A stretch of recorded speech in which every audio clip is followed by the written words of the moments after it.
Μέσα μες στην έρημο όμως δεν είδα τη μορφή σου πουθενά, πατέρα.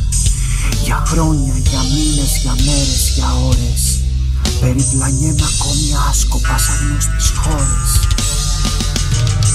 Περπάτησα σε έναν δρόμο που σαν διέξοδο με έχει οδηγήσει. Τόσο μόνος, εγώ η μάνα και ο αμήλικτος χρόνος συντροφιά.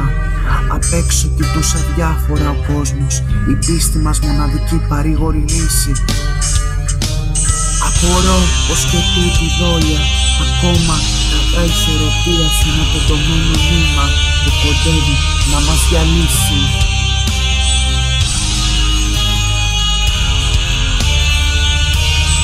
Το σπίτι μας γεμάτο από στιγμές, το γαμπριάτικο κουστούμις, το άσπρο της μυθικό, το κλάμα και γέλιο βρεφικό.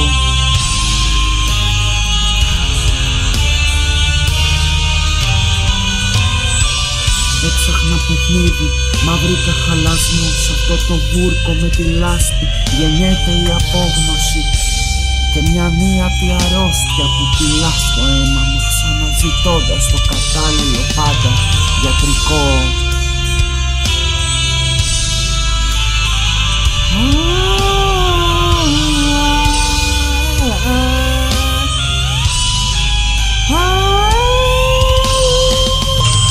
Το σπίτι μας γεμάτο από στιγμές, το γαμπριατικό κουστούμι σου και τ' άσπρο της μυθικό, από κλάμα και γέλιο βρεφικό. Και ψαχνά παιχνίδι, μα βρήκα χαλασμό.